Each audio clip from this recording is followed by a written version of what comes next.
नमस्कार मंडळी, मी रात्रीचे 12:30-1 वाजता हा व्लॉग बनवते आणि तुम्ही ह्या व्लॉगमध्ये बघू शकाल की मला खूप झोप आली होती कारण मी खूप दमली होती. आणखीन एक कारण म्हणजे दिवसा मला टाईम नव्हता व्लॉग बनवण्यासाठी आणि हा व्लॉग मला दिवाळीच्या अगोदर कसाही पोस्ट करायचा होता. तेव्हा काही चुका झाल्या असतील तर आपलं समजून क्षमा करा.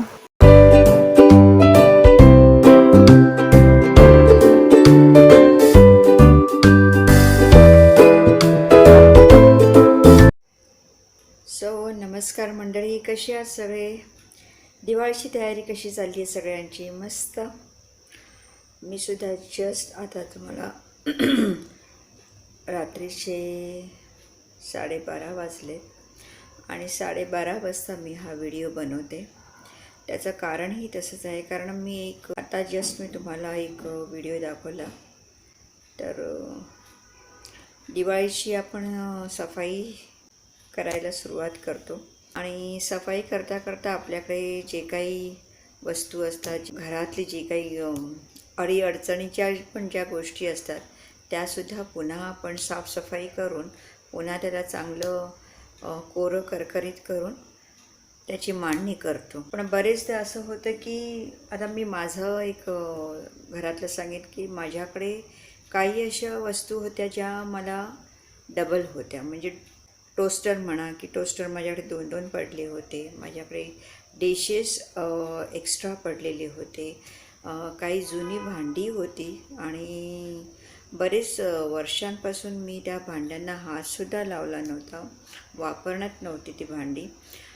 कढई होती, इंडालिमच्या जर्मनच्या कढई होत्या, लोखंडी एक 2 कढई होती. डिशेस तर माझी सगळ्या नवीन पडलेल्या होत्या. चॉपर माझ्याकडे 2-2, 3-3 पडलेले होते. तर अशा काही वस्तू होत्या ज्या मला आता गरजेच्या नव्हत्या म्हणजे माझ्याकडे त्याच्या ऑप्शनमध्ये आणखीन वस्तू दुसऱ्या पडलेल्या होत्या. तर या वस्तू मी वापरत नव्हती आणि बरेच 1-1.5 वर्षापासून 2 वर्षापासून तर त्या अशाच माझ्याकडे पडलेल्या होत्या की आज नाही तर उद्या कोणाला तरी कामाला येईल, गरजेला येईल, कोणतरी भेटेल, कोणाला तर देता येईल असं सांगून त्या वस्तू मी साफ करायची आणि परत पुन्हा त्या शेल्फमध्ये जायच्या, कपाटात जायच्या किंवा आपल्या ड्रॉवर्समध्ये जायच्या. तर अशा बऱ्याच वस्तू मला मिळाल्या. शेवटी मी त्या सगळ्या भांड्यांचा एक मोठा ढीग आता तयार केला. त्याचा एक फोटो तुम्हाला मी दाखवला, व्हिडिओ दाखवला. आणि व्हिडिओ दाखवण्याचं कारण असं की आपण आपलं घर सुंदर करताना जेव्हा आपण दिवाळीच्या वेळेलाच नाही, एरवी आपण आपलं घर सुंदर असावं, चांगले पडदे लावावे, चांगलं काही शोभिवंत डेकोरेटिव्ह घरात वस्तू आणाव्यात आणि त्या लावाव्यात. पण त्याच्याचबरोबर जेव्हा आपण नवीन वस्तू आणतो तर जुन्या वस्तूंचा आपण काही शेवट करत नाही. त्या जुन्या वस्तूंनासुद्धा काय वेळेला या जुन्या वस्तू आपल्या आईवडिलांकडून सुद्धा आलेल्या असतात, म्हणून त्यांची एक आठवण म्हणूनसुद्धा आपण त्या वस्तू ठेवतो. पण त्या आठवणीतल्या आणि त्या साठवणीतल्या त्या वस्तू जरी आपण सांभाळून ठेवल्या, त्याच्याऐवजीसुद्धा अशा बऱ्याच वस्तू आपल्या घरात असतात की ती अडगळच असते, पण आपण ते कधी कुणाला द्यायलासुद्धा मागत नाही आणि त्याचा काय तो नीट आपण उपयोगसुद्धा करत नाही. तेव्हा अशा वस्तूंना मी आता यावर्षी विचार केला की आपण कोणीही जरी नाही घेतलं तरी एका संस्थेला किंवा एक ऑर्फनेज अशा ज्या संस्था आहेत त्यांना फार गरज असते अशा वस्तूंची, अशा गोष्टींची. जुने कपडे म्हणा, चांगले कंडिशन. बरेचदा काय होतं की आपले जुने कपडे तर सोडाच, पण आपण नवीन कपडेसुद्धा घेऊन त्या आपल्या कपाटामध्ये राहिलेले असतात, आपण त्याला हातसुद्धा लावलेला नसतो. तेव्हा तसंच आपण बघायला गेलो तर आपली पायातलं जोडसुद्धा आपल्या घरात बरेच काही आपण चप्पल घेतो, शूज घेतो, स्पोर्ट्स शूज घेतो. त्याच्यानंतर आपण त्याचा कितीदा असा वापर करतो, किती असा त्याचा उपयोग करतो. कारण आपलं एक ठरलेलं असतं. हे मी बघितलं आहे, हे माझ्या बाबतीत तरी आहे आणि मी काही लोकांच्या बाबतीतसुद्धा मी एक अनुभव घेतलेले आहे की आपली एक खास फेवरेट चप्पल असते किंवा आपली एक खास ठराविक भांडी असतात किंवा काही एक ठराविक आपले कपडे असतात, तेच आपण आपल्या ऑकेजनमध्ये यूज करतो. बाकीच्या गोष्टींना आपण हातसुद्धा लावत नाही. घेऊन ठेवतो एक आवड म्हणून, किंवा आपल्याला ती वस्तू त्यावेळेला आवडली असते म्हणून आपण विकत घेतो, पण त्याचा आपण उपयोगात आणत नाही.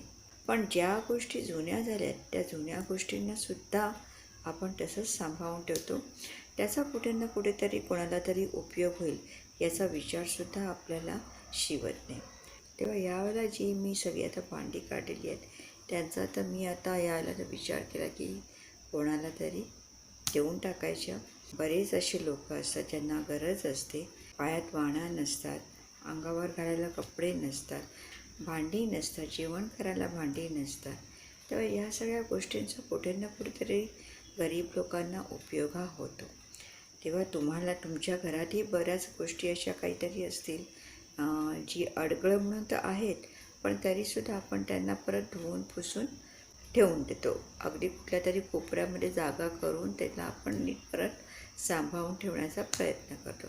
तेव्हा अशा गोष्टींना जर तुम्ही टाटा बाय बाय केलात आणि दुसऱ्याच्या उपयोगाला जर तुम्ही त्या कोणाला तुम्ही देऊन टाकल्यात, तर त्याचा उपयोग मला असं वाटतं की इतकं होईल आणि त्यांची गरजही पूर्ण होईल. तसंच दिवाळी आली, दिवाळीच्या वेळेला आपण जशी सफाई करतो घरातली, तशी आपल्या मनातलीही सफाई होऊ दे. सगळ्या गोष्टींना, सगळ्या निगेटिव्हिटीला टाटा बाय बाय करा. निगेटिव्ह आपल्या मनात ठेवू नका. कोणाबद्दल काही राग असेल, काही असेल, पण तो जास्त वेळ ठेवू नका. कारण रागाला जेवढी तुम्ही जागा द्याल तेवढा तो राग तुमच्या मनात साठून राहील. तेव्हा त्याला कुठे ना कुठेतरी एक एंड करा. तुमच्या घरातल्यांचा वाद असेल, तुमच्या मित्रमैत्रिणींबरोबर वाद असेल, किंवा तुमच्या जॉब करता तिकडे काही वाद असेल, तुमच्या मोठे वडीलधारी जी माणसं असेल त्यांच्याबरोबर जे काही वाद असतील, तेव्हा त्या गोष्टींनासुद्धा मनातून काढून टाका आणि पुढच्या चांगल्या प्रवासाला तुम्ही सुरुवात करा. कारण हे सगळं घेऊन आपण कुठेच जाणार नाही आहोत आणि आपल्याला काही साध्य करायचं नाही. कारण आपण जसे आहोत ते आपल्याला इतरांपेक्षा आपल्याला जास्त माहिती आहे. आपण कोणाचं वाईट चिंतन करत नाही, तसंच आपण कोणाचं वाईट बघूही शकत नाही. तेव्हा ह्या दिवाळीला घरातल्या लोकांनासुद्धा आणि तसंच तुमच्या मित्रपरिवारांनासुद्धा क्षमा करा. कुठे तुम्ही थोडंसं दुःखी झालं असाल किंवा कुठे ती लोक दुखावली असेल, तेव्हा एक गोष्ट समजून घ्या की टाळी एका हाताने वाजत नाही, हो की नाही. तेव्हा आपल्याला जेवढी समज आहे, चांगल्या वाईट गोष्टीची फरक आहे, त्या गोष्टींचा उपयोग करा आणि या सगळ्या गोष्टींना आपल्यापासून दूर करून जेवढी पॉझिटिव्हिटी तुमच्यामध्ये येईल तेवढ्याच पॉझिटिव्हिटीमध्ये तुम्ही तुमचं आयुष्य, तुमचा क्षण, तुमची ही दीपावली आनंदात घालवाल. तसंच दिवाळी म्हटलं की फराळ हा आलाच, हो की नाही. पण फराळ करण्याची पद्धत आता काही थोडासा ट्रेंड चेंज झाला आहे. कारण आता बघायला गेलो तर 12 महिने आपल्या घरात काही ना काहीतरी आपण बनवतच असतो. कधी लाडू म्हणा, कधी चकली म्हणा, कधी चिवडा म्हणा, तर हा काही प्रकार आपल्या घरात चालूच असतो. तर दिवाळीला जो स्पेशल मेनू म्हणून जो असतो तो हल्ली आपल्याला स्नॅक्सच्या रूपामध्ये किंवा पॅक फूडच्या प्रोडक्टच्या रूपामध्ये आपल्याला दुकानामध्ये हा दिसला जातो. आणि जेव्हा हे आपण पॅक फूड मार्केटमध्ये बघतो किंवा जस्ट आपल्या हाताच्या बोटांवरच असतं, अगदी स्मार्टफोन एवढा ॲक्टिव्ह झाला आहे की आपल्याला कुठलीही गोष्टी पाहिजे, कपडे म्हणू नका, खायच्या वस्तू म्हणू नका, घरात कुठली वस्तू आणायचं, जे काही पाहिजे असेल ते सगळं काम आता हल्ली आपल्या हाताच्या बोटावर आहे. तेव्हा आपण दणादण या सगळ्या गोष्टी विकत घेत असतो.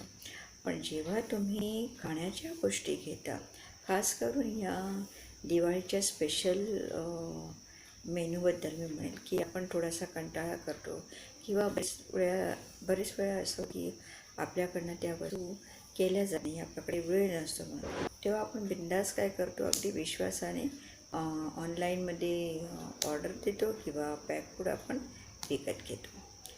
पण मंडळी, जेव्हा आपण हे पॅक फूड घेतो विकत किंवा आपण ऑर्डर जरी देतो, तरी एक गोष्ट लक्षात ठेवा की ह्या वस्तूंना स्टोरेजसाठी काही ना काहीतरी प्रिझर्वेटिव्स नक्कीच वापरले जातात आणि हे प्रिझर्वेटिव्स आपल्यासाठी चांगलं नाही आहे.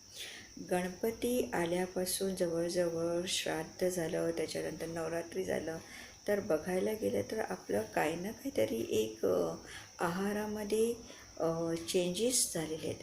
कारण आपण गणपतीला प्रत्येकाकडे गेलेलो आहोत. श्राद्धामध्ये आपल्याकडे बरंच काही वेळेला जेवण वगैरे याच्याकडे त्याच्याकडे, याचं श्राद्ध त्याचं श्राद्ध हे झालेलं असतं. नवरात्रीमध्ये काही उपवास तपास याच्यामुळे आपलंसुद्धा कमी खाणं गेलं आहे किंवा जास्त खाणं गेलं आहे, ह्याचाही सगळा हा बदल झालेला आहे. तेव्हा या सणांमुळे म्हणा किंवा ऋतूंमुळे म्हणा, जे काही आपल्या डाईटमध्ये चेंजेस झालेत याचा नक्कीच आपल्या तब्येतीवर फरक पडतो. तेव्हा दिवाळीमध्ये तुम्ही तुमच्याकडनं जरी 4 गोष्टी करत होत्या तेव्हा 4 पदार्थांच्या ऐवजी तुम्ही 2 पदार्थ करा, पण ते घरात करा आणि घरातले पदार्थ तुम्ही खा. इवन तुम्ही जेव्हा दुसऱ्यांकडे जाता किंवा दिवाळीला सगळ्यांना आमंत्रण तर असतंच असतं, एकमेकांच्या नातेवाईकांकडे तुम्ही जाता, तेव्हा नातेवाईकांकडे जाता, नातेवाईकांना तुम्ही बोलवता. तेव्हा जरी तुम्ही नातेवाईकांकडे गेलात आणि त्यावेळीसुद्धा पॅक फूड जर काही प्रोडक्ट्स असतील तर ते खायला तुम्ही टाळा. आणि असंही काय बरेच वेळेला होतं की आपल्याला भूक नसते पण आपल्याला तो पदार्थ खायचा आहे, तेव्हा तुम्ही समोरच्याला नाराज न करता ते पदार्थ जर तुम्ही त्यांना पार्सलच्या रूपात घेऊन मागितला तर तेव्हा ते पदार्थ तुम्ही घरी येऊन तुम्हाला भूक लागेल त्यावेळेलासुद्धा तुम्ही त्याची चव घेऊ शकता आणि ते पदार्थ खाऊ शकता. आणि नुसतं ते पदार्थ खाऊ नका, पण ते खाल्ल्यावर त्यांना पोचपावतीसुद्धा द्या की तुमचा पदार्थ खूप सुंदर आणि छान झाला. त्याच्यामुळे काय होतं की त्यांनाही बरं वाटतं आणि कृतज्ञता भावना ही असावी. आपणही एवढा मोठा दिवाळीचा सण जो साजरा करतो आहे, हा दिवाळीचा सण साजरा करण्याच्या मागे बरेच लोकांचे योगदान असतं. कारण तुम्ही दिवे पणत्या मार्केटमध्ये विकत घ्यायला जाता, बऱ्याच गोष्टी विकत घ्यायला जाता, तेव्हा सगळ्या गोष्टीसाठी कित्येक लोकांनी घाम काढला असतो.